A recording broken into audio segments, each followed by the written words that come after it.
One thing that it's nice to know how to do is how to create these little shudders, like this little magic carpet is walking into like a huge wind, leaning into it. This could also, if it was slower, be like an old person walking with a palsy or a tremor. And I used to wonder when I was beginning in animation, how on earth do people do these?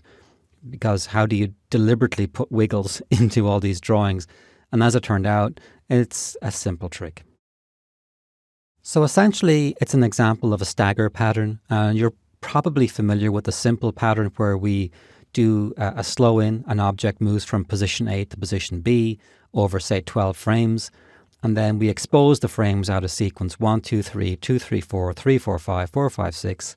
So we go 2 forward, or 3 forward, 2 back, 3 forward, 2 back.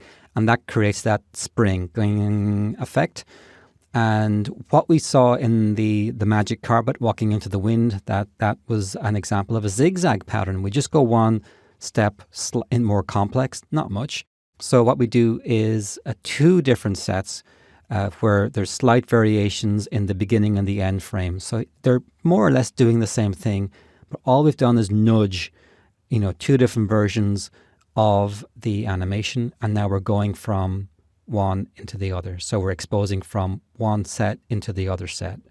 And that's creating that little shudder pattern.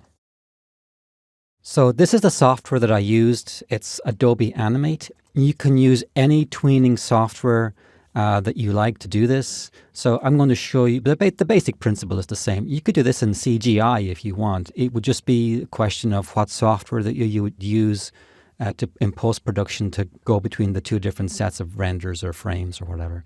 So here's the first walk.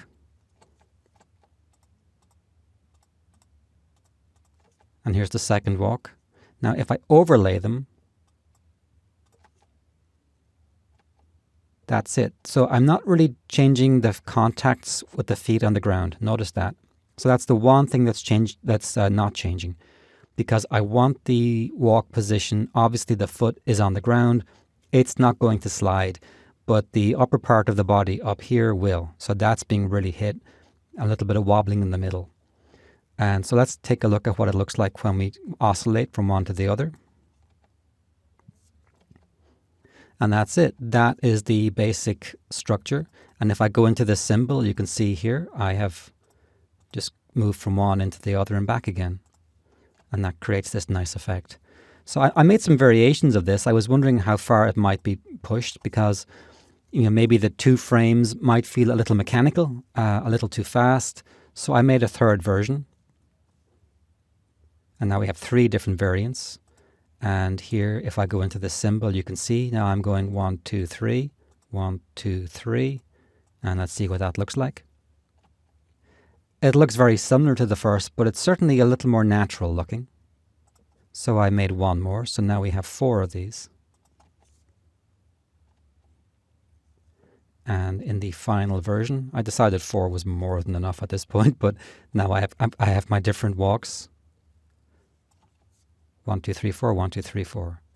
So that's hopefully breaking us away from the possible danger of the 1, 2, 1, 2 feeling a little mechanical. So by going from 1 through 4, it loosened it up a bit. Now, obviously, if this was a full character animation with arms and legs, there was more work involved.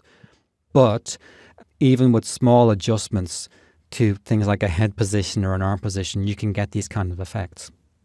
So do keep this in mind for any number of effects. Anytime you want to have kind of a shake or mechanical vibration, if you have a character on the bridge of a spaceship and it's shaking back and forth and you want them to reach up and touch the off button, then this is the kind of technique that you would use to get those effects. But to be able to do it under control, where you're not having to set hundreds of little keyframes to fake a little mechanical vibration effect. And in that case, you might want the 1, 2, 1, 2 effect, just two versions, like a rapidly vibrating jolt effect, a plane, that's shuddering to take off the ground. Ideal for anything like that. In a previous movie, I showed you how to use a stagger pattern, a zigzag stagger pattern, to create a shaking effect. And so we had an extremely simple magic carpet walking into the wind, and there was a nice little flutter on him. So I was curious to see to what extent we could apply the same thing to like a fully animated walk cycle, something in the 1940s style, the kind of thing you'd see in the old Preston Blair animation book. So here's a nice example of a sneak, and this is from a course I did previously on how to animate attitude walk cycles. So if you're actually interested in the nuts and bolts of this, that's the course to watch.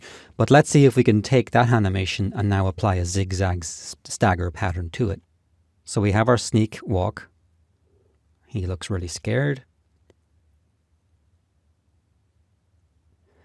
This is a second version. It looks exactly the same. It's not. So what I'm going to do now is overlay the first walk with the second walk, and you'll be able to compare them.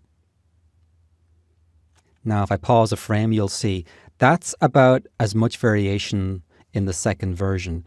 So they're very tiny, small changes. I didn't change where the feet touch the ground. I gave the hands a motion so that we're going to be oscillating now between each of these two versions. And it wasn't very much work to do this because this was done in Adobe Animate. So all I had to do was to take a symbol for the head and rotate it.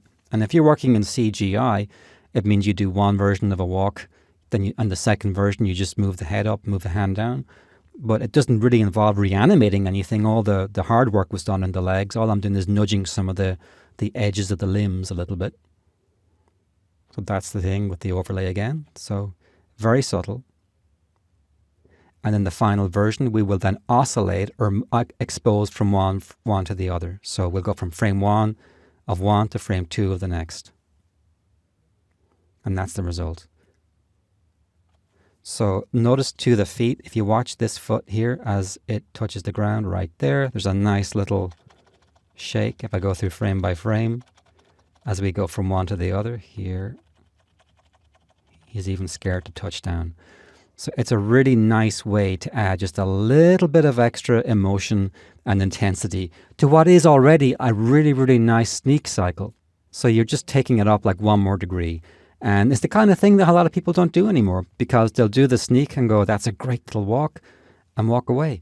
But there's always that usually some little extra touch that you can add. It's a bit of extra work for sure.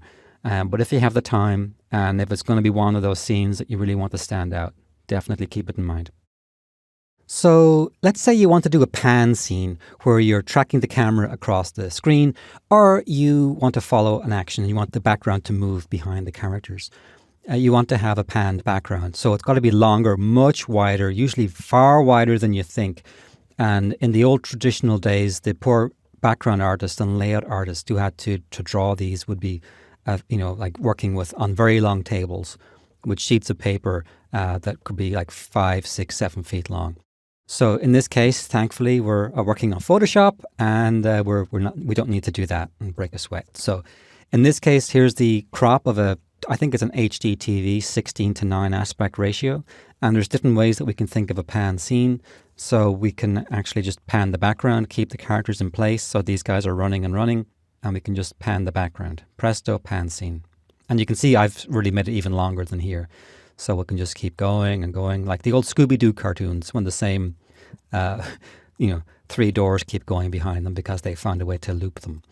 So that's one way to do it. And then the other way to do it would be to actually, move the camera across the background. I need more black here, but you get the idea. So we're actually moving the camera over the background, and the characters can be moving along with it. So there's different ways that we can create these pans. But I think that's enough to give you the idea of it. The golden rule here is if you're doing a pan scene, there's a very good chance that the background is going to have to be quite a bit longer than you think. And I'm always adding to mine. So keep it in mind. So here's the scene where I've done a bit of both. I've panned the background and I've moved the characters relative to the background. So we're not actually tracking the guys, strictly speaking. They're also panning themselves a little bit across the stage. But it gives us a nice bit of suspense because it feels like, and it certainly looks like, the monster's catching up on them if they don't beat it. So that's a pretty good rough animatic version of a pan scene. That would be more than enough for a director to sign off on. And you're ready to move on. So another thing to remember about pan scenes is that it's a good idea if you can, and if it's appropriate, to add parallax. let me show you a background that doesn't have any parallax to it. And this is actually a background I adopted from a 1950s movie, so it's a public domain film, so that's why the style looks a little bit classic. So again, everything's on one level. So we see the farmhouse, the trees, the stars, the foreground, it's all on one level. Everything moves. If I pause it, stop, nothing is changing relative to anything else. Here's the parallax. Now look at the stars. They're on a different plane. The city's on a different plane. The foreground's on a different plane. Even these two objects here, the hill and this area here, they're all on different layers.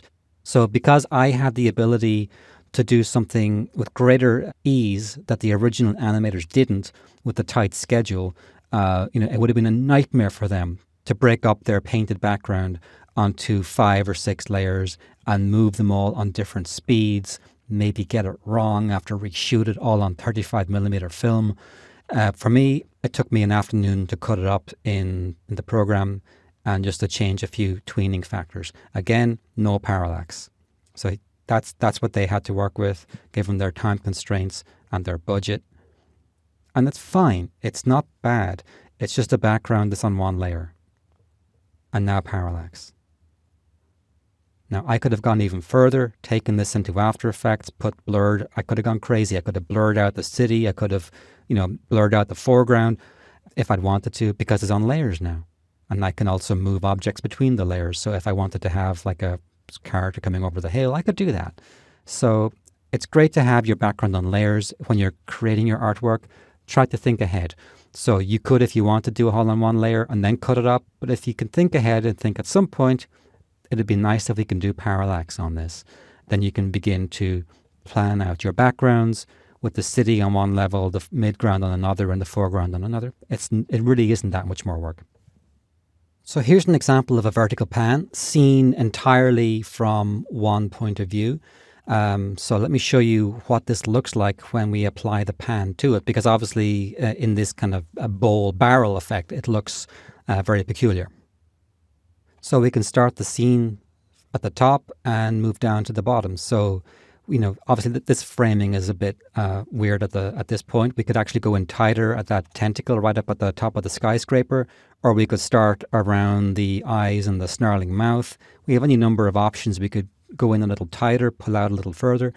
But that barrel effect suddenly disappears. What we see now is just two separate, disconnected perspective shots. So keep this in mind as well when you're doing vertical pans. Don't be afraid to push and barrel out if you're doing an extreme shot like this, to really do things that might look very peculiar in one image. They're going to look great when you apply a camera move. I want to talk very briefly about strobing. It's a problem that arises on pan scenes when you're moving a character against a panning background and you're moving at different frame rates. This will probably not be a problem to those of you working with puppet systems or CGI software, but if you are hand drawing your figures, then this could be a big issue for you. So first, let's look at a scene that's working perfectly. And this is a scene where the character is moving at 24 frames per second and the background is also. Looks really nice. Everything is fine with the world. His feet contact the ground and they stay there. Now I'm going to show you a strobe. Now this scene is strobing, and here you can really see it if I go frame by frame. Watch his foot, the foot that's contacting the ground. And notice that it's not moving at the same speed as the background. So he seems to slip and slide relative to the background. Now, it's a real problem where the dotted lines cross the road because you can really notice it. But now in the middle of the street, it's a lot less easy to see. So it's still there. You can still see it. But in real time, it can kind of cheat sometimes, and you can almost get away with it. Against the background buildings, though, notice too, they're also strobing. Let's play it again. So most of the action happens so quickly there that in some respects you might be tempted to let it go, and most of the audience probably wouldn't notice it. But if you had more details on the street, if you had a different background with a lot of objects that you could really see relative to the character, then it can be very jarring. So if you're drawing by hand, there are two solutions. One is to make sure that your character animation is on wands, meaning you do 24 frames per second. if the background's moving at 24 frames per second, or 30 if the background is moving at 30. And this can become a lot of drawings. So that's one way around it. And the other way around it is a little more risky too, which is to move the background at 12 frames per second, as well as moving the character at 12 frames per second. So this is an example of what this looks like. So that's a panning background, and it looks a little shuddery. Let me play that again. So this is the scene panning at 12 FPS. Not really a problem with the character, but there's a shutter effect on the buildings in the background. And again, it's one of those things that for certain shots you might be able to get away with. For me though, I think that kind of background pan shutter at this speed, it just looks really, really ugly. On a big television, this isn't going to cut it. So it's one of those things where if you're doing a lot of pans, factor in the fact that you're probably going to need to animate your character on wands, meaning 24 or 30 frames per second. There is one final cheat that you could implement, and that is just to frame the shot so that you can't even see the feet on the ground. And the background in this case is moving at 24, the character's on 12. So, there's still a little bit of shuddering happening between the character and the BG, but it's moving so fast behind you can't really tell. So if you're in like a desperate hurry and you just don't have the time, this is one of the dark arts of cheating, another way of putting it, so that you don't have to contend with the strobing where the feet touch the ground. So that's just a little warning, a red flag to watch out for strobing. Another technical aspect that it's well worth being aware of, and you don't have to be super worried about this into like the nuts and bolts and the crazy decimal points that go to the square root of pi, but it's good to have a general idea of the different aspect ratios and which aspect ratio your project is going to be created in and which ratio it's going to live in. So when I say what ratio it's going to live in, I mean the screen size. So for example, back in the late 1980s, many of us were working on feature films that we created to be seen on a big screen. But we were realistic and we knew that the vast majority of the audience was going to watch them on the TV. And the TVs of that time had the Academy ratio of 4:3. Now, I'm not going to get into a huge historical dissertation on this. The Wikipedia pages are pretty thorough. But basically the Academy ratio is about 4:3, which you can see in the grey box here. And that was what most feature films were shot on prior to the mid-50s when the various widescreen formats came in. So the widescreen formats are anamorphic. It's a mouthful.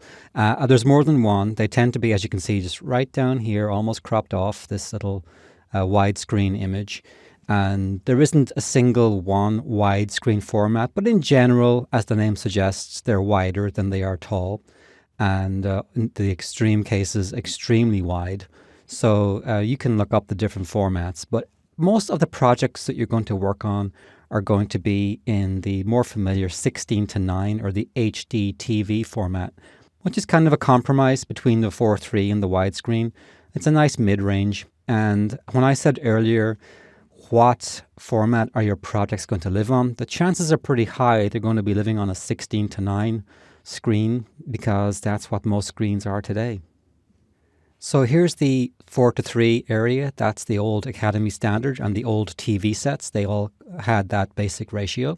And the 16:9, which you can see just beyond it in red. So there's quite a difference, and I much prefer 16:9. It isn't the case that one is superior to the other. They are different. If you're working to a 4:3 project, you just compose your images for that. And if you're working to a 16:9, then you compose your images for that. Another thing that's really easy to forget is the safe area. And in this case, the entire area that you would be working toward would be this. But you tend to keep crucial information outside of the edge because it's always hard to tell, especially in the old days of analog televisions, how much of the screen was going to be seen. And depending on what monitor they were on, you could lose anything up to like this amount of space at the edge. So if you had subtitles down here, you might only see the top of them. So try to keep credits, titles, absolutely crucial information inside this area and use the area to the edge as the edge. Same principle goes to 16:9. I think it's safe to say most HD TVs today are more consistent than the old 4:3 TVs. But even then, you'd still want to be a little more careful. Actually, the safe area might be better if it was even a little further out, maybe to here. Again, I would still err on the side of caution and keep crucial information inside the white area. So one problem you might have is you might end up working in one aspect ratio, but not be entirely sure if at some point it's not going to appear scaled down. For example, maybe for an online presentation, they might put it in a 4:3 box. So what would happen then? What would happen if you are working and composing your work in 16.9, this entire area, but you know there's at least a good chance that at some point somebody is going to crop the image down to 4:3. What do you do then? Well, one solution is to work in 16.9, but compose your shots so that if they do get cropped, they're not going to be rendered meaningless. That you know you can crop the shot and it'll still look okay. So in this case, here is a story panel from my storyboarding course, and here is another one. And notice that even if I crop the areas to the left and right of those black bars, you can still see the entire shot. In this shot, I can still see the hero escaping the robot. He hasn't been cropped out of it by the cut. So both of these examples, they will work fine in 16.9 and if they're cropped to 4:3. You can apply the same principle. If you're working in anamorphic, the same principle applies. If you're afraid that an anamorphic will be cropped to 16.9, you simply use the same attitude. You plan your shot so that the material on the edge is a bonus, but it's not critical information. And this has happened in reverse disastrously, infamously for some TV shows. I'm reminded of an episode of Buffy the Vampire Slayer, and I think it was season 6, when the show had been aired in 4:3 but shot in a wider format. And when the craze for widescreens came in, they took the original film stock, transferred it to the new format, but they forgot that a lot of the material at the edges, like people throwing like monsters and objects, like these are production assistants that were actually, throwing props into the shot, were now visible. And it kind of ruins the effect when you see, this is the worst drawing of Buffy ever, but when you see one of the camera crew standing off to the side holding in a boom mic or something, it really ruins it. There was an X-Files episode, one of the later seasons, when the same thing happened. I think Mulder and Scully, or two of the agents, were walking to an abandoned farmhouse, and there's a pair of feet standing up here, and this is clearly somebody holding a boom mic who they didn't catch it when they transferred the film from widescreen. So a lot of production stuff happened in these edges that ended up accidentally back in the frame. So it actually ruined, it's nice to have the widescreen, but it does ruin the show when you see things that shouldn't be there. And again, this is the same principle in reverse. When they shot these scenes, they had no idea that the material off here would ever be seen by anybody. And a friend of mine is a very good storyboard artist, and he worked on an award-winning show in the 1990s. And a similar thing happened. Now, this is, again, one of my own drawings to use as an example, but here's what they did to him. So he was watching TV one day a few years later, and he noticed that the show looked very different. The compositions were all wrong, and it had been converted to widescreen. Now, how they converted it to widescreen was they chopped off the top and the bottom, and they did that. So what you were seeing was a widescreen version, but what you were seeing was less because all of this material was now gone. And the problem was there were many shots where characters' heads were being chopped off, and you could see like half of an eye because it was composed for 4:3. It wasn't composed for 16:9. So this is a problem that people have when they want the image to fit their screen. Sometimes it just wasn't meant to fit 16.9. It was meant to be seen at 4.3. The point I'm making here is don't make a fetish of 16.9 or anamorphic or 4:3, for their own sake. Another infamous example would be some of the great spaghetti westerns made by Sergio Leone. And I'm thinking this may have been a scene I saw years ago in Once Upon a Time in the West. And in anamorphic, it looked something like this, the climactic gunfight of this amazing film. And when it was transferred to old televisions in the 4:3 aspect ratio, That's what the audience saw. And one solution is to pan and scan. Those of you above a certain age will be aware of this. If you watch Star Wars movies on the old VHS tapes, if you're too young, you've never seen it, but this was the pan and scan, where they would start on one end of the wide shot and electronically scan to create an artificial pan shot, which at least allowed you to see sort of what was going on. But at any one time, you were missing a chunk of the screen. So this is the problem of people not planning ahead in terms of what their aspect ratios are going to be limited by, or the final format that they're going to be living on. So again, try to plan ahead, and depending on how wide you're going to go, be aware that some of your work could be at some point in the future on a new format that you don't even know about that might be invented in the future. Something might get chopped out. So, always a good idea to favor this blue area. And then as you taper off to the edge, if you want to put something crucial down here in this corner, it might get lost at some point in the future. And your beautiful composition won't be beautiful anymore. So just a little rule of thumb, something to keep in mind. In this series of movies, I want to show you how you would begin to approach animating in the style of the 1940s through the late 1950s, what we associate with the Looney Tunes, Tom and Jerry, some of the Disney shorts, Woody Woodpecker, and so on. So to give you an idea about some of these characters, we have all the Wikipedia is a great resource, as is YouTube, if you're ever looking for a reference for any of these. Not to forget Woody Woodpecker, another one of the characters from the period. Very much in the similar style, very wacky, very zany. An example, if you're looking for a reason, like why do I need to know or even think about the necessity of knowing how to do this? One, it's fun. Secondly, there's a vitality to the work of this period that I think we're losing quickly. And also, sometimes in your career, you might have to do it. And a good example, and I think it was from the episode From the Earth to the Moon for Miles and Miles. It was made in 1998, and there's a scene in the movie where Alan Shepard is tasked with going around giving public lectures, and he's showing this Woody Woodpecker cartoon about a flight to the moon. And when I saw this in 1998, I thought it was an old Woody Woodpecker cartoon. Turns out it was animated in the late 1990s for the show, actually by some people I know. So they did a beautiful job on it. I had no idea that it was a recent work.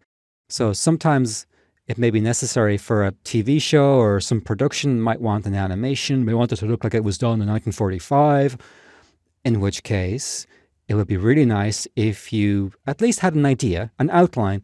How do I go about doing that? How do I go about rediscovering the techniques that were used in this period? And of course, the apotheosis or the ultimate of the style is the Wile E. Coyote and the Roadrunner. So this, basically the style ends up disappearing as the cinema shorts disappear. Very sad, but once the 1960s roll along, everyone's watching television, the whole scene changes and the Flintstones come along, and then this is history. It was a very unique style and great fun. So let's proceed further and see some of the other factors that made it like that. So in the 1940s, all of the secrets that had been built up, mostly by Disney and a couple of other the animation studios, were fairly well known. And everybody understood squash and stretch, anticipation, and all the rest of it. So in order for you to be able to approach a scene like this, I'm assuming that you too are familiar with all these principles.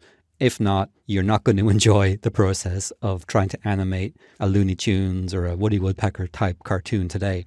So this is definitely something that you have to be able to have skills that you've mastered already before you could even proceed. Now, when I say master, I don't mean you have to be the greatest animator in the world, but you have to basically understand all these principles. The style of the characters, again, Bubble Boys, they just use little doughboy types, and they would build as an armature or a formula, and they built their whole families of characters around that. So I've made this little fictional yellow rabbit that we can work with without infringing anyone's copyright. And if you want to use this character yourself, go right ahead. I won't sue you. So he's fairly generic and similar enough to the characters of that period. Your Bugs Bunny type, your Coyote type, the Mickey Mouse, Daffy Duck, Woody Woodpecker. They're all built around an armature pretty much like that. Strong body language is another hallmark of this period. Your acting really has to be good. They're masters of pantomime. They really knew how to strike good, strong poses. So if you're trying to replicate this style with a rig puppet system, you really have to be able to customize that puppet or that rig to be able to do it. And again, formulas. They built these characters around formulaic designs. So they have the baby type, like Tweety. He would be even smaller than that. Jerry Mouse would be the baby type, just shrunk down even smaller, giant head and a little body. They have the big, heavy character like Foghorn Leghorn types. And the tall, lanky character would be, like, you could hang Goofy on that. So they all had these kind of stock types because they were easy for the audience to relate to. And to show you the context, we're coming out of the 1920s, the rubber hose. They're starting to apply straights against curves. They're getting away from those parallel tubey lines. They're becoming anatomical. The construction is stronger. And to show you where ultimately animation styles are going to in another 20 or 25 years, by the mid-60s, you're seeing the running type guy on the right. He begins to appear. Styles like this begin to appear. 101 Dalmatians and Jungle Book and the Don Bluth movies, the early ones anyway. But this is where we are, crudely speaking, in this commercial style. One hallmark of the Looney Tunes and these quick shorts is they don't use things like parallax. You're seeing parallax here. It's what they would have called a multiplane shot. Everything is pulling apart from us. That would have been unusual. More likely you'll see this, where backgrounds are on a single level and we just move the camera in on those backgrounds. I'm not saying it never happened. It may have happened occasionally, but the turnover was too fast on them. Here's parallax on a pan. And again, notice how everything's on different layers. This would have been avoided for the most part. You can see it sometimes when they needed it, but for something like this, they probably would have just kept it all on one layer. Like this. The shot works totally fine like that. It's just not as fancy or expensive. So again, you want to try to avoid parallax and maybe in this instance, keep it a little more simple. I spent some time working on a movie of my own that was basically an homage or a sequel to the 1940s and 50s public domain. Not propaganda is a harsh word, but they were teaching people the virtues of the economic system and so forth. So I wanted to try to copy as much as I could the style and the look of those. So this is just a few examples that might be of interest to give you an idea. And these were done by really talented people. I mean, they weren't done by hacks. Some of the best designers in the industry worked on these. I recreated some of the pan backgrounds from these shorts so you can see how simple the staging is. These were not done to confuse. It's one of the beauties of this period. They were very talented at simple and direct imagery. So here's another shot, a pan shot, where the character zips in and he's going to run to the little factory on the right. Actually, he's running from the factory to his car, I think, to leave to head home. Here he is working. Again, simple, flat staging. They're not doing super complex things with perspective. It's direct. A single point perspective on a big pan shot of a cityscape. This is a great example of how kind of jaded the animators were. They were always throwing in little jokes that subverted the message of the movie. It's great to buy cars. And they would do shots like this where they are showing people being herded and tormented on the freeway and they can't see the nature that's right over the wall. So there's all these brilliant little jokes that appear in these shorts. Again, very strong, very striking. You're looking at people who have a visual sense, kind of like the people who do the cartoons for the New Yorker magazine. They're really clean. Another great shot. And again, small character in a huge environment. He thinks he's powerful, but he really, deep down, isn't. This is a great example of the kind of visual language. So the more of these shorts you can watch, and this is just from the ones that weren't even at the high end of the scale, the Looney Tunes, the Bugs Bunnies. It's amazing what you can get from them. Just another very simple background. Again, you notice straight on, nothing fancy, direct. Great stage for the characters to come in and walk around on. And back out again. No confusion here. Those shots all come from two shorts, Meet King Joe, which was done in 1949, and Going Places from 1948. And you can probably find both of those on YouTube if you want to watch them. So now on to the meat of these cartoons. You know what the style was like? We get it. What were they about? And really what they're about, if you watch a few of them, you'll get it. They're about battles of wits. Somebody is always scheming or plotting to foil or confound or confuse the other character. Sight gags are crucial, and the gags always come first. Pantomime is incredibly strong. They use dialogue, but they don't lean on dialogue. A lot of modern kids' animated shows are dialogue. They might as well be on radio. They are just a stream of words. Very frustrating if you grew up with Looney Tunes to have to listen to some of these shows because they just shoot words at the audience. I just think it can be smarter than that. Basically, trickery and outwitting an opponent is really one of the core elements of the works of this period. Wisecracking and gimcracking would be like one of the main things that they did. But it served the plot. They weren't an end in themselves. If somebody was cracking jokes, it was secondary to the physical pantomime and the physical comedy. And of course, the content, there's a lot of violence. There's a lot of people thwapping each other and splobbing hammers on heads. You're more than familiar with all of that. So another thing that they did was exaggeration. They would take an emotional state and amplify it. And just when you think they can't go any further, they do. Now I'm pushing it to the point where it's starting to look a bit 1950s and Ren and Stimpy, but that's where they really get this from originally. It's just a fearlessness when it comes to getting the most extreme emotional content that they can.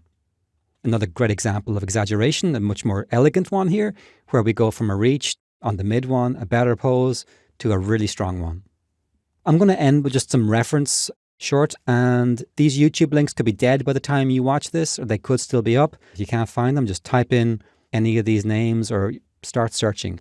One word of caution is at later periods, you will find inferior attempts to do later versions of Tom and Jerry or later versions of Bugs Bunny. And if you want to get the best reference, get the reference that dates from the 40s or the 50s. The later you go past the 50s, when you're going into the 60s, and certainly the 70s and 80s, you're going to find some really horrible and unfaithful, to me, versions of these characters.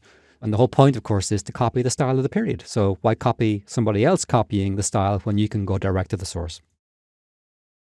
Before you begin to animate in a style of a period, always check the technology of the time. And you don't have to go too detailed, but find out what the frame rate was, and did they animate on 1s or 2s, and were they on 24 or 30, and this kind of thing. So in the period we're looking at, definitely they were on 24 frames per second. 30 doesn't come along until video and, much later. So they're on 24, and more importantly, for much of the scenes that you'll be doing there on 2s, they animated and then they did another drawing, expose that for another frame, for an effective frame rate of 12 frames per second, unless they did something fast and violent, in which case they're on 1s. So if someone is standing there talking, blinking, like looking at the camera, going, yeah, yeah, yeah, they're probably on 2s. If they're being hit by a hammer, if they're running really fast, doing whatever, they're on 1s, I promise you. So you're on 1s or you're on 2s, and you're on 24 frames per second. The other thing to remember is aspect ratio, and they're on 4:3. They're on the Academy standard, and 16.9 is a modern TV cutoff. You may often see these cartoons in this modern period on TV. If you see them at 16.9, there's a good chance they're cropped at the top, that you're actually not seeing the whole shot, and you're actually seeing less of what you should be seeing. A lot of the original shorts, when they've been pulled over to modern formats, have been messed around with, I'm afraid. Can't speak for all of them, but I'm sure some of them have been chopped as a kind of a fake widescreen. But you want to try to animate in 4:3 if you want to be perfectionist about it. But you may want to do them in 16.9 if you don't want to have the problem of these areas here and here. My best recommendation is you can do both. So you can do it in 16.9, but design it so that it looks good in 4.3. And that way you can go back from one to the other. So if a client says, nah, we want it in 4.3, you're fine. If they say, no, we want to extend it to 16.9, you're okay. You've got this painted in and it's all covered. Another thing that might prevent your work from looking like it's authentic from the period would be timing. And one of the things that we do with computer software is we let the computer do the tweening. Now, when computers do this, they tend to ease in and ease out in a very smooth, realistic way that's really graded very softly. But the animation before computers came along was usually done with timing chart notation, something like these. So between two keyframes, you'll have these variants. Could be railroad tracks, which would look like rubber hose animation from the 20s. You could do a basic slow out and slow in, later known as ease in and ease out, but we used to call it slow in and slow out. We have different ways of doing it with a 1/3 favor here, a 1/3 favor there, or a half favor. Halves is easiest to draw, thirds a little trickier on the 1/3, but then it's halves all the way. Occasionally, you'll see people doing these 1/6, which are really snappy. So this is what these various timing forms look like when you see them moved across the screen. In and of themselves, you're probably thinking, so what? It looks exactly like everything else, but it has a feel to it. And it's one of those things that's very hard to pin down. But again, it's a question of how pure you want to be in your approach. Here's another example of timing charts used to do various ball bounces. And as you can see, by creating the timing charts with these spacings, you can get these really nice different effects. So this is a timing chart system that would look immediately familiar to any animator from the 20s, certainly the 30s or the 40s. So you might want to try to approximate these kind of spacing systems if you are working in a, say, a CGI program or some other form, to try to nudge your hypergraph editors or whatever technology they use to try to approximate this kind of spacing system. So you're getting these sharp thirds and these sharp halves. This is so that you can get a sense of the feeling for what different frame rates look like. Going from 8, 10, 12, 15, 24, and 30. And for example, look at that 30 frame per second ball. It's got a totally different feel from the 12-second ball. And even the 24 has a slightly different shutter aspect to it. This is how important it is to be sure you get the frame rate right. 8 FPS would be great if you're doing Japanese anime from the 80s, that kind of thing. Perfect. Looney Tunes, you're looking at 12 and 24. Or indeed any of the classic American animation style from that period. So this is it. This is the holy grail. So if you're working in a studio environment and they say, no, we're doing it on 30, it's not the end of the world. It's just a shame. So it's nice if you can stay pure. So let me show you how this translates into an actual animation. And this is a really simple one. This animation in and of itself is really basic. I just want to show you what two keyframes and different timing systems look like. So let's look at the simple one. So that's pretty much railroad tracks, very easy. And now we have a slight ease in and ease out. And a third variant. So now let's look at these with the timing charts. So the one on the left is actually working with a digital tween. This is the kind of tween that you'll get in most CGI programs. They tend to have these very soft, very smooth, very natural ease ins and ease outs. It's easy to look at, very naturalistic. It's not what the animators worked to. They couldn't have worked with this. It's too even. These gaps are too organic. So by necessity, they had to work in halves or thirds. So you see the halfway is 9, then 7, 5, 3 or halves. So when you're in-betweening these by hand, you can go halfway between 1 and 17 to draw number 9, halfway between 9 and 17 to draw 11, halfway again, halfway again. So all of this work here can be handed off to an in-betweener or an assistant. The animator draws number 1, number 17, and goes home early. So while the poor sweating assistant, which used to be me, has to do 1, 2, 3, 4, 5, 6, 7 times, 7 drawings where the animator only has to do 2. That's why we use this system. And here we have a slightly different timing system where we have 7 and 9 and it's a third. I did this just to try a slightly more snappy ease in at the end. Notice how 11 here, 13 and 15 are bunched more tightly than they are here. So again, I'll play it. So again, look at the guy on the left. He's not bad. It's very smooth. And if you look at the guy on the right, it's snappier. It's not hugely snappier, but it is snappier. And as this aggregates over the entire scene and all the different frames, that's what's going to be that final little thing that stops it from looking quite so digital, quite so synthetic. So if you look again at the guy on the left, it just looks so smooth. The guy on the right, it just has more of an imperfection to it or more of a not quite natural feel to it because the guy on the left is more natural. This is how we tend to move in reality. This is how we move in the world of traditional hand-drawn animation. So this is what the brain is more familiar with if it wants to see a Looney Tunes cartoon from 1949. So that's it. These are some of the technical fine points just to keep in mind. Your task is to either draw this by hand and use timing charts, and if you can't, try to conform whatever digital tweening system you have in whatever software you're using as best you can to approximate this. So this movie will just give you a top-down view of all of the different methods, the signature techniques that were used during this period of animation from about the 40s to the 50s. And this isn't a nuts and bolts movie. I'm not going to show you all the gritty details. If you want to see the gritty details, I've already done that throughout my tips and tricks movies and my other animation courses. And you'll easily find the original courses that these originate from in there. I do a lot of courses on physics and cartoon physics. So let me walk you through some of this and keep all of these in mind as you proceed through the process of recreating the style. So the animators who made these scenes developed, cartoon physics. They selectively applied physics to the cartoon characters. They weren't just doing any old thing, though. They weren't just making it up totally. The physics has to slow in and slow out according to its own mad logic, but it is logic. So when you go from floating in midair, your feet feel gravity first, which doesn't happen in reality, but it happens in cartoons. Then your waist, then your chest, then your neck, then your head. And of course, you stretch in ways that we can't stretch in reality without dying. So it's great fun to see this happen to cartoon characters, and it doesn't really hurt them afterwards. Another classic technique is the stagger. And the basic stagger means you start with one pose, you slow into a second, and instead of putting the drawings 1, 2, 3, 4, 5, 6, 7, 8, 9, 10, and so on, you expose 3 of them, 1, 2, 3, and then you go back 2 and go 2, 3, 4, and you go back 2 again and go 3, 4, 5.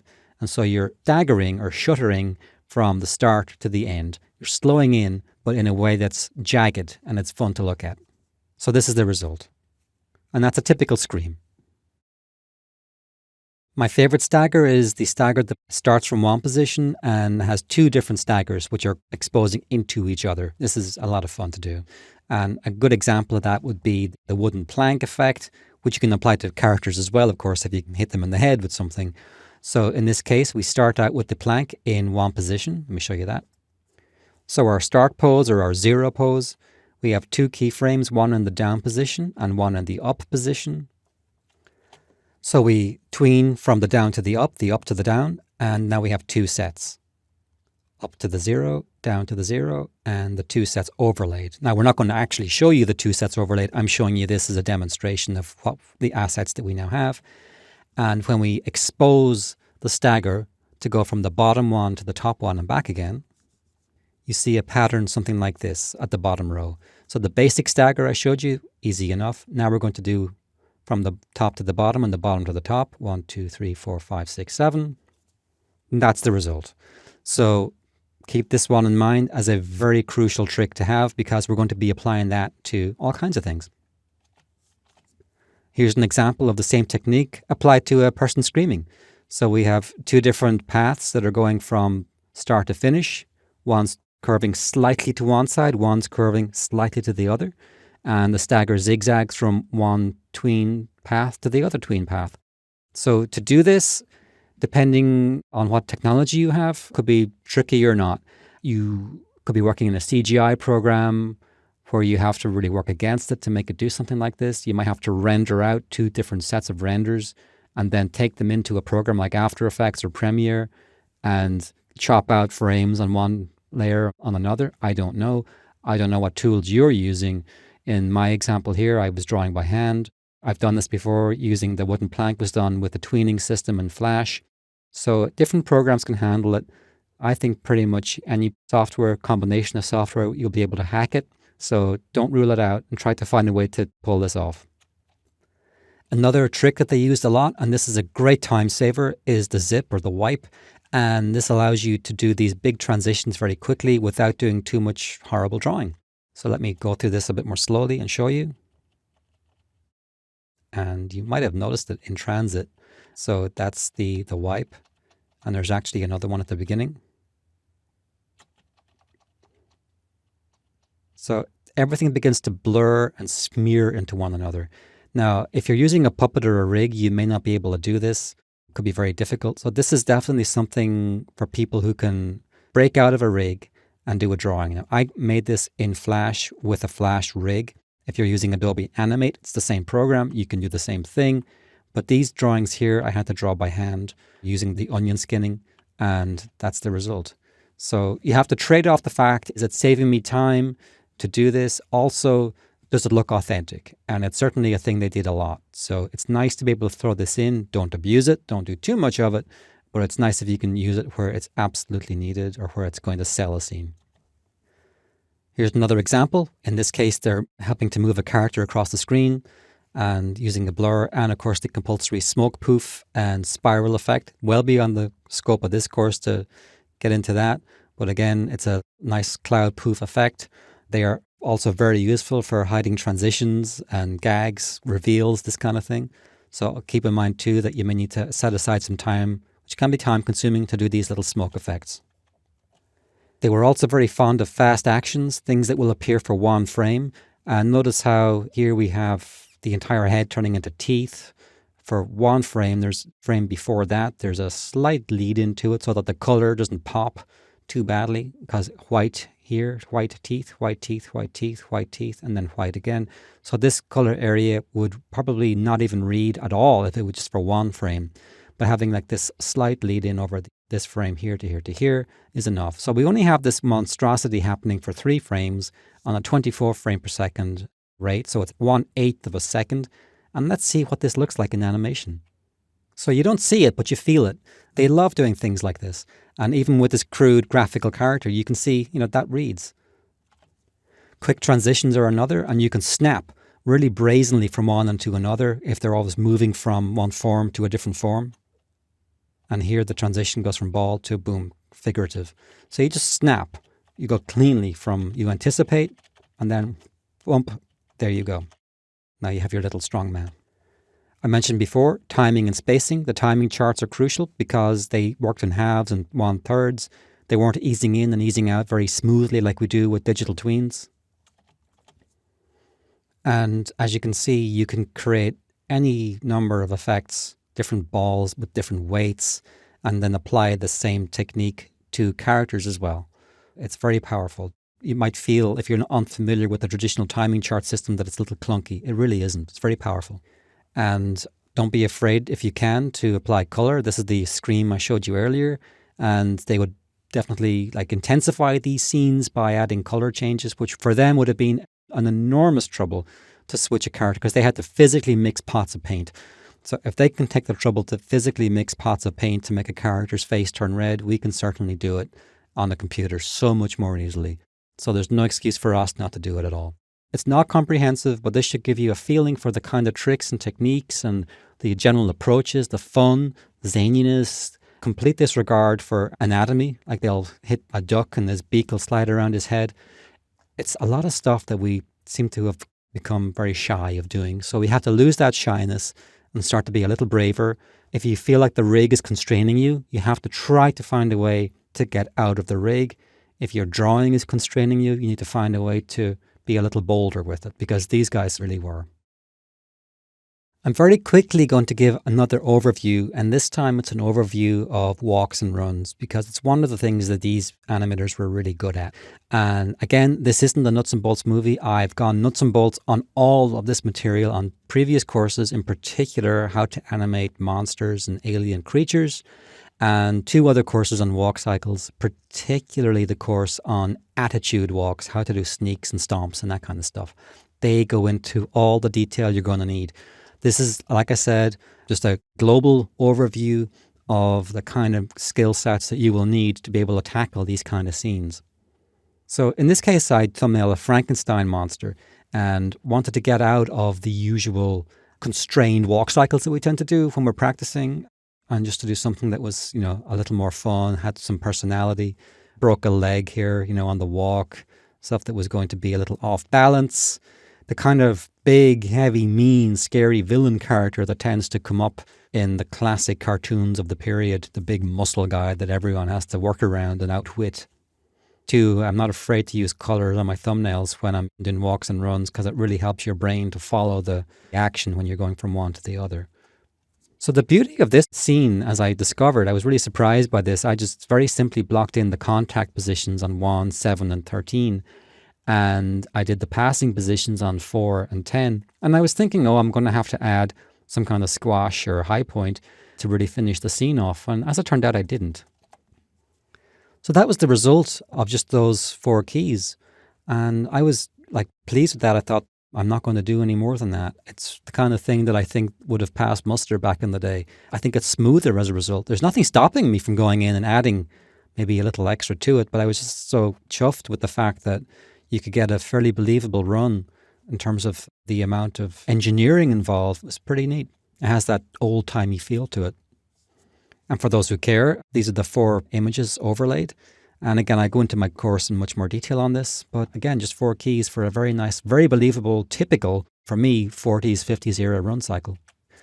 Now, this is material from my Animate a Walk cycle, an attitude walk, and the kind of walks that you see in the Looney Tunes cartoons and the Tom and Jerry cartoons, all that Warner Brothers stuff is very strong in personality.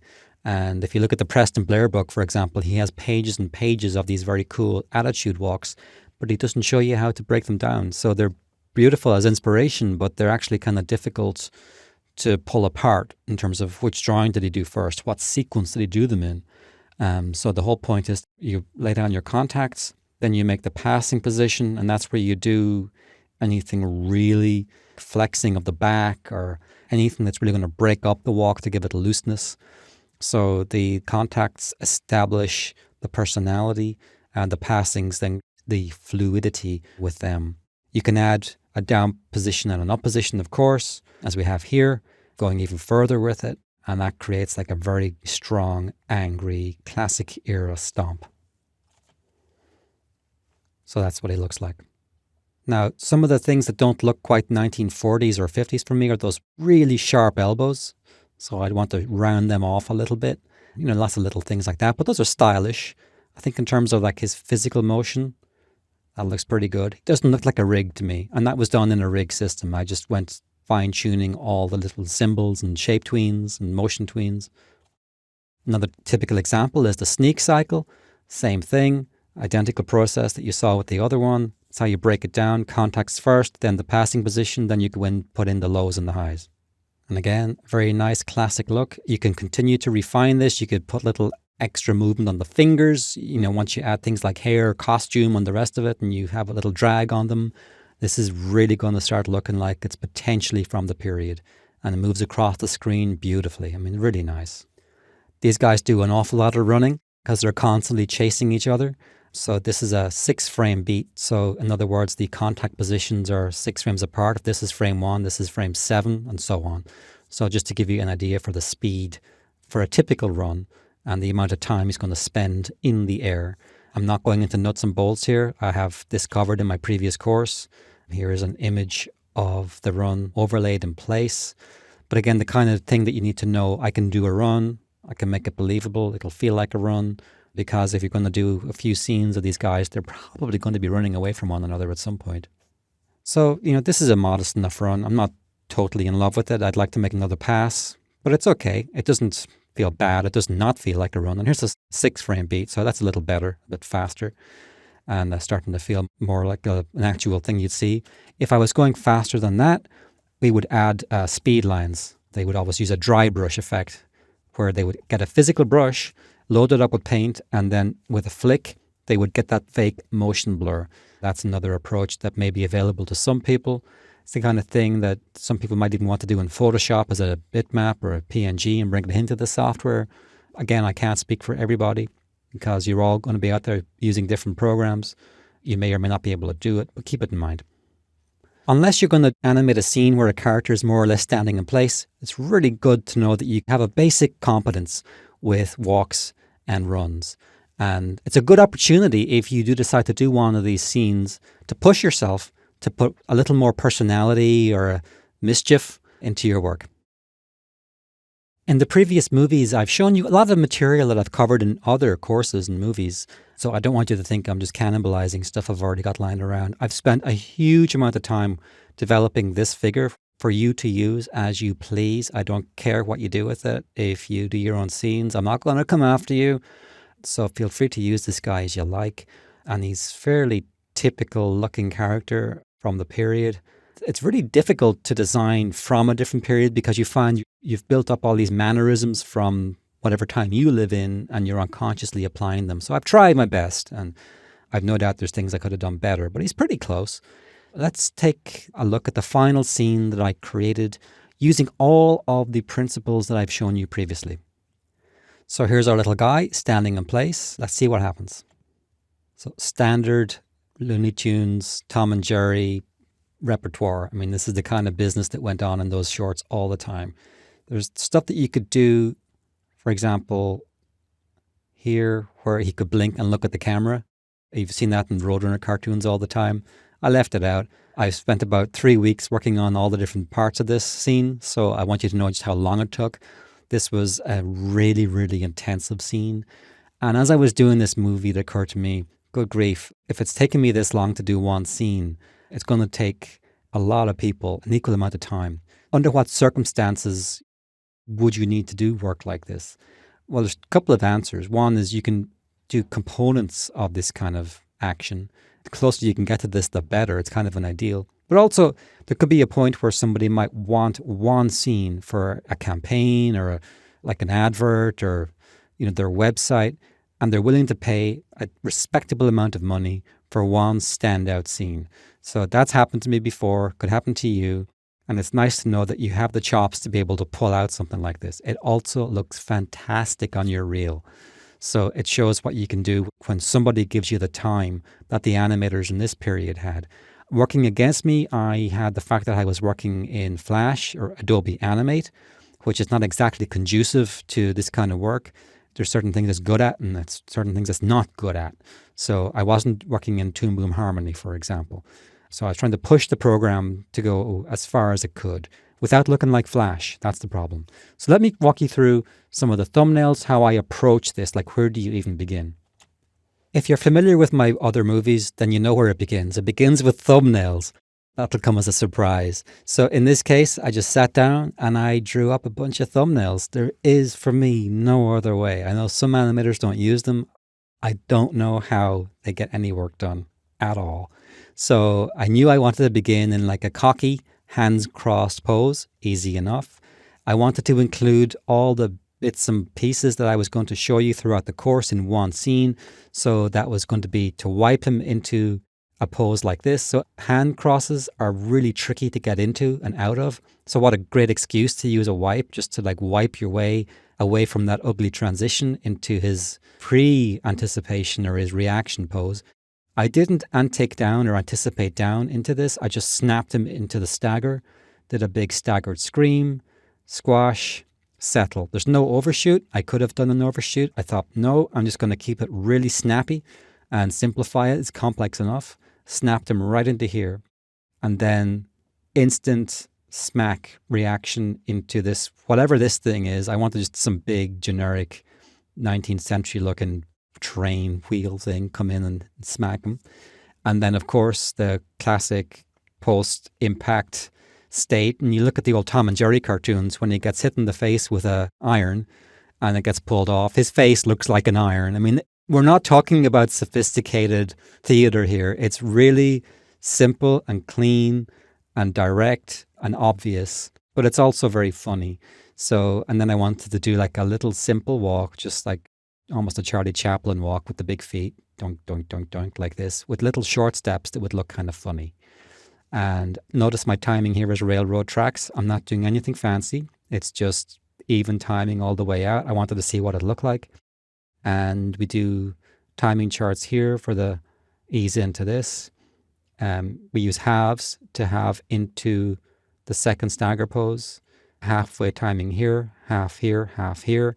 So notice I'm using the timing charts that I was talking about in the previous movie. Little notes for blinks where I think they're needed.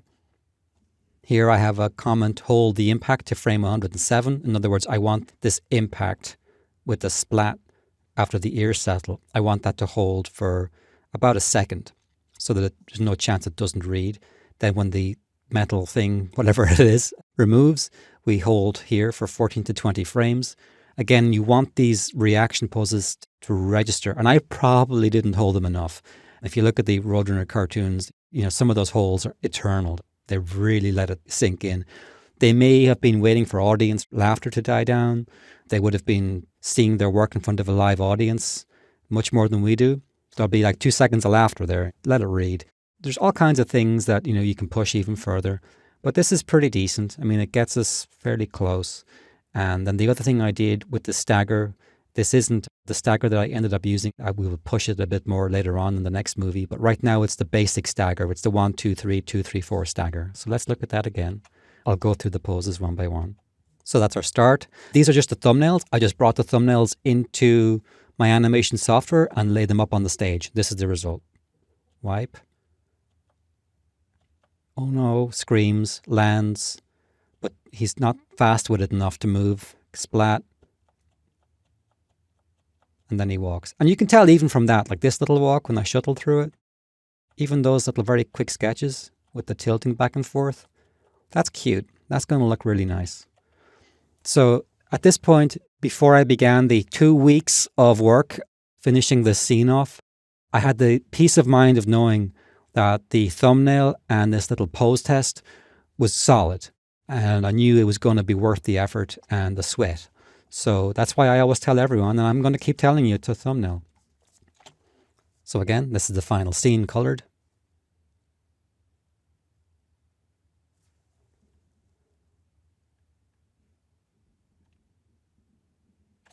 Not too bad. So let's move on and see how we can plus the scene. Is there anything else that we can do just to dial it up a little bit more? So let's make one last beauty pass over our scene in an attempt to give it that 1940s to 50s look. And one technique, of course, that they loved in this period was the special effects, or the effects, the smoke poof. Somebody gets hit, smoke poof. Stick of dynamite goes off, smoke poof. So these things are fundamentally built around a simple geometry, an expanding circle, and then inside this circle a hole opens up and you have a torus. Starts out like a donut, gets thinner and thinner. It's about the size of a ring, keeps going, breaks up and dissipates.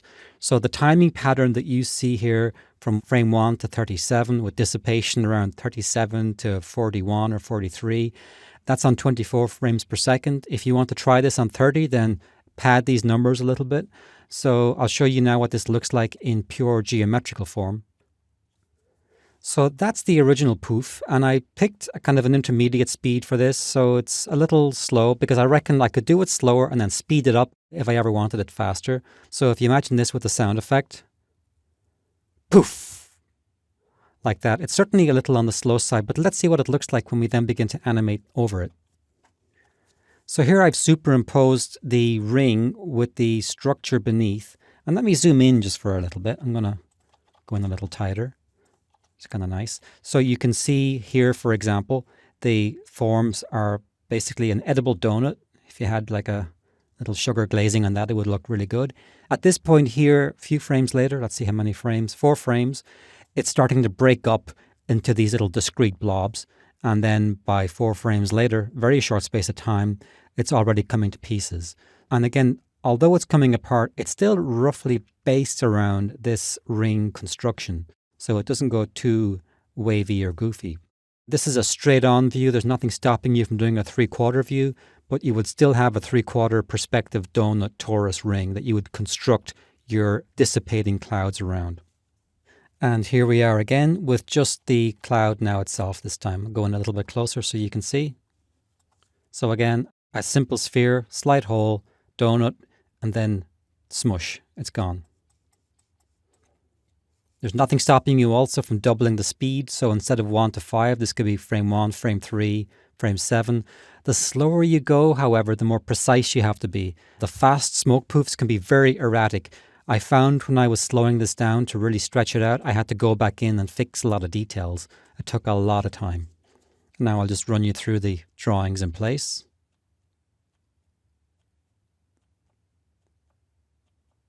So that's it. Now, I know this is a horrendous amount of work, and it's certainly not up everybody's alley. I'm including the artwork, the finished renders for this smoke poof in various formats for you with this course. So you'll be able to download them, bring them into After Effects, composite them, play with them as you please. They'll be in SWF format, so they're vectors, so you can scale them in After Effects really beautifully. So again, this is the background that I dropped in behind the character. Very important to have a background that at least sort of resembles the kind of thing. And this was also based on a background from a 1950s cartoon, so it kind of matches. So now let's take a look at some of the smoke poof animations. That's the big donut ring. And this is a smaller poof that I did. And this one also took a bit of time, even though it's much simpler, but it's based around the same technique. And here I had a lot of fun. I took both of those smoke poofs and I used the big one on the lower level and I took the smaller one and I did 3 or 4 different instances of it, changed the timing, the spacing and the rotation slightly so that you end up with this scene that looks actually a little too good for the kind of work that we want to emulate. So it's a little bit overkill. So I certainly didn't use this in the period piece. But it certainly shows you what you can achieve in terms of visual complexity. It's really beautiful. I mean, you could use that for a lot of stuff. And look at that detail. Really nice. And so, one last time, our final scene. Smoke. In this example, I took the smoke poof and I ramped the speed up in After Effects by at least a factor of 2, maybe even more. Boom. It's incredibly quick.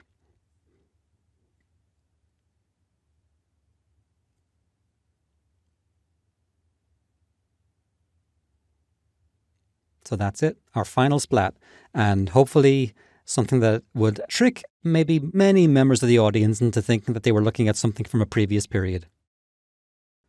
I know it seems very basic, but let's take a look at the bouncing ball, because the bouncing ball is a great way to look at several principles at once. You can look at arcs, you can look at the timing of your scene, you can look at the spacing of the drawings between the keyframes, and you can look at volumes. Also, as a result of combining these principles, you can also see how you can affect the material properties. Also, of course, by changing the squash and stretch, which also relates to the volume of the ball. So here's the animation you've just seen, the frames you've just seen in animation form. It looks pretty nice. I imagine this as a sort of a soccer ball on a reasonably hard surface, like a dark compacted earth or hard grass. Now we see it with the arc pattern overlaid. And it's very important that the ball's center of mass always is aligned to the arc path. If it were to pop off just a little bit, it would be quite eye-catching. And now this is really nice because we can overlay the animation of the ball with the arc path and we see the whole thing. This is the entire architecture of the scene. So if I were to freeze frame on the first drawing, the first image, then we can see the timing chart over here. And this is a traditional type of timing chart that we would have done when we were drawing this on paper before the age of computers. Some animators still use these. Some people do, believe it or not, still draw. And if you do, these kind of timing charts are really important. So when I made this scene, I built it around the key drawings. In this case, it's number 1, of course, the start. The impacts are crucial, 15, 29, 43, and 57. This is on a 24 frame per second frame rate. So if you're working on 30 frames per second, you should pad the numbers slightly to compensate. Number 14, I think of as a kind of a breakdown drawing. So that's what I've used here to chart it toward. And then we snap into 15, and then we're back out into the rest of the drawings. So these show the timing. The circle numbers are the keys. Those are the timing. The spacing is determined by the position of the in-betweens on the timing chart. Another thing to watch out for is that the stretch image, which I've shown in red, should match the same volume as all the preceding drawings. Doesn't have to be science, it doesn't have to be 100%, but as long as you're reasonably close to not catching the eye, it's important that this should appear to have the same volume as the original drawing up here. So likewise, the squash frame should have the same approximate volume as the first image, the first ball frame. Notice also how we gather at the top of the arc. So as we get to here, the high point in the arc, you become weightless for a moment. You're hanging apparently by magic like an astronaut in space, but it's only for one frame and maybe one frame on each side. Maybe you can stretch it to 3 or 4 frames. Not too many or you'll feel too floaty, too few, and the ball will feel too heavy. So this is an animation of the existing ball, which you can see in the dark line that's nearest to us. And I wanted to do a variation using the very same animation, but just changing the timing and the arcs to give us a slightly different feeling. So the ball that we see that's moving a little further is sort of made from a harder rubber, and it's more like a beach ball, but a much firmer kind. And you'll see videos of these things on YouTube. They really do bounce very far. So I just wanted to increase the amount of physical distance this thing traveled, as well as slowing it down slightly to compensate for the extra distance that it's covering. So this is the different path for the harder, more rigid ball that has a little more travel in it. And again, we're hitting like a really hard surface here. We're not hitting soft sand that might absorb the kinetic energy of the ball itself. So you can see by playing around with the timing and the spacing and the distance traveled, you can create different material properties, a different sensation of the object. And again, there's the arc pattern by itself. So one thing to watch out for, of course, is volume. And I'll give you a moment to look at this. Feel free to pause this and see if you can spot the most obvious volume error. And if you've unpaused it now or you've already seen it, I'll show you what it is. This is how subtle some of these things can be. So the guilty frame is number 34. And if I go to the next frame, that's more like what it should be. And you can see how by having the volume error on 34, it was translated also into the in-between, which is also a little bit too big. Compare the volume of number 34 with the volume of, say, 26 or 1, and you can see it's getting big. It looks like it's coming physically toward us, so we don't want that to happen. So the solution being to correct the volume. So it doesn't have to be 100%. I think this number 16 here might be gaining a little volume, but it's in the realm of increase that you can cheat or get away with. But this one was pretty egregious. So that's the kind of volume error that you want to watch out for. Sometimes it'll catch the eye, sometimes it won't. But that's probably one of the biggest mistakes you can make. And certainly the biggest mistake I tend to make when I'm creating these kind of squash and stretch animations. It's very, very easy for your volume to grow. Be watchful for increases in volume. For some reason, the human mind loves to add volume, not to subtract it. 90% of my volume errors are making things too large. So other than that, that's your introduction to bouncing balls, and just be mindful of watching your arcs, timing, spacing, and your squash and stretch. I want to introduce you to the idea of opposing action. Opposing action is a very simple principle to understand. If one part of the body moves in one direction, another part of the body will oppose that by moving in another direction. Here you can see an example. The head in this yellowy orange color moves down and the arms in green move up, and then vice versa. As we move back into the starting position, the arms move down and the head moves up. This is an example of an animation I did in a previous course, and it deals with the animation of a rubber hose style character from the 1920s. And even back then, they understood this basic principle.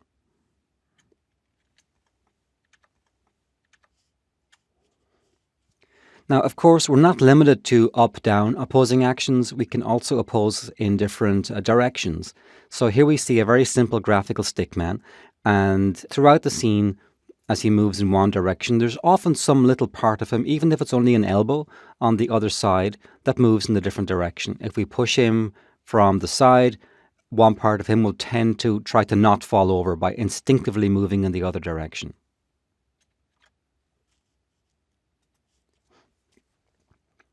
So here we see a nice animation of a wheeled robot and a very simple character, so you don't have too much that you can do with something like this. So one nice thing is to do an opposing action right at the beginning. Let me go frame by frame. So from the start, as the arms at the front here move forward, you notice how the head moves back. So we have opposing actions here and here again. As we move the head back more, the belly here moves forward until everything catches up for this very brief period. At this point, there is no opposing action because he's moving too fast. He's moving in one direction, so we don't expect to see much opposing action at this point. And then he catches up. And any opposing action here is extremely subtle. So it's not the kind of thing that you have to do all the time, but watch out for points in an action, especially with anticipations. That's often when you'll see the major opposing actions. So this is a character that I think is a very good demonstration of it. And as you can see here, these are the frames of the robot. And you can see the head tilting back at this point. And if we overlay the keyframes, you'll see it. From number 1, we start on here, the red outline. And on 16, he's more or less all tilting back. The opposing action here is the arm, the left arm, his physical left arm is moving out. And then on the transition from these frames 16 to 22, here you can see the apparent motion of the head will be going in the back direction as the chest then moves and opposes that. And the arm here also is a very dramatic opposing action. So that's the basic principle of making sure that your character isn't just trying to maintain balance, but also creates a very nice dynamic animation. In the previous movie, I showed you the basic principle of opposing action.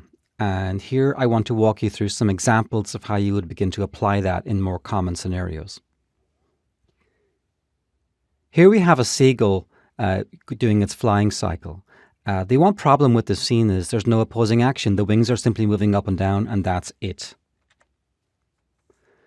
If we add opposing action, suddenly we get a lot of interesting things happening. Now the body is moving up and down to oppose the action of the wings.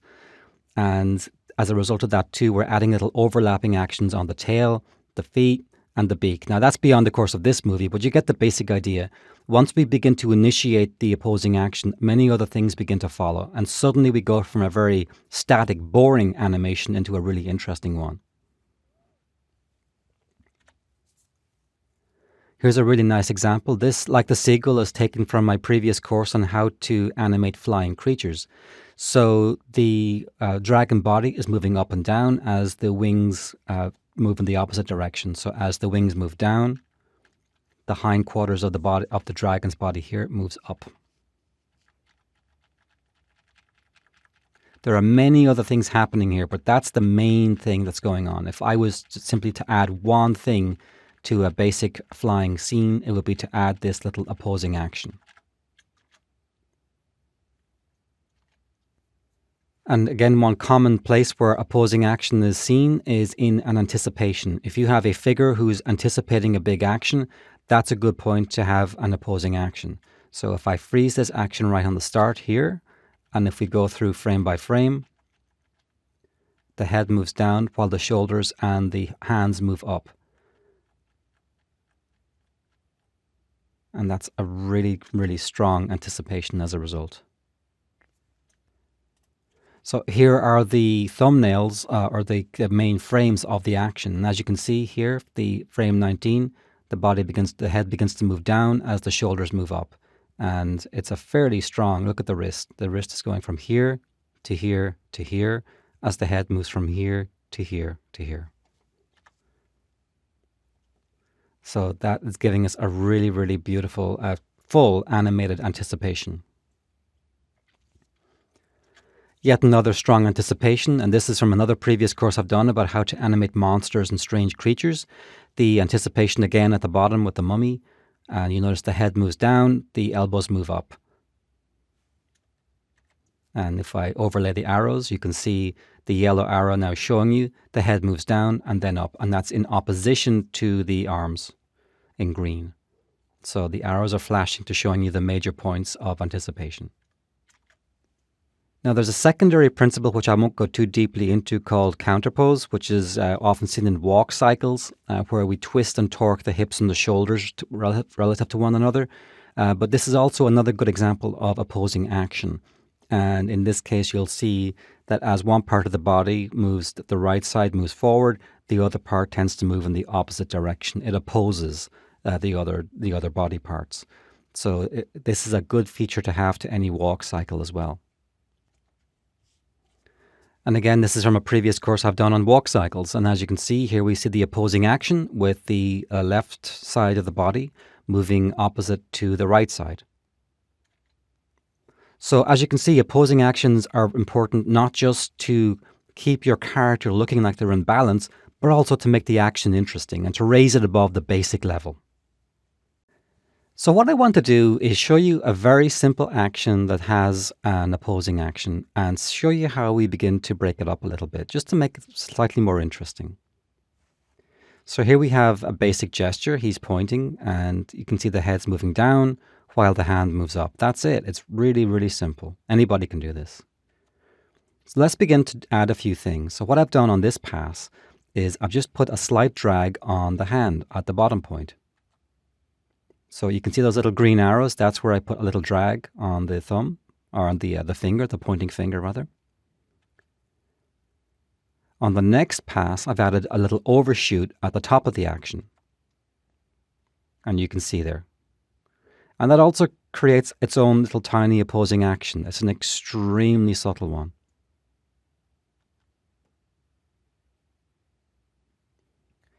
So on this pass, I overlap the timing of the arm by a couple of frames. I just dragged the arm entirely. And you can see, if you watch the shoulder about here, right there, here, there, again, there, just to slow it down.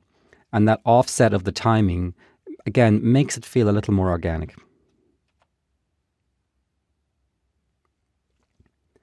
On this pass, I overlap the head. So now we're adding some principles that aren't necessarily opposing action, but other principles of animation that we can then layer on top of it, so that the head is dragging by about a couple of frames. So it doesn't feel like it's hitting the same keyframes at the same time as the hand. It's much more natural.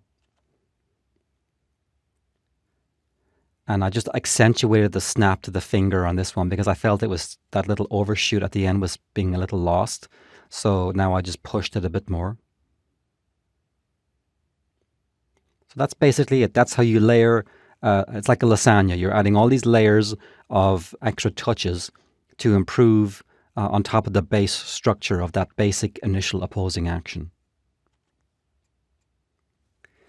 And this is a scene I spent a lot of time working on.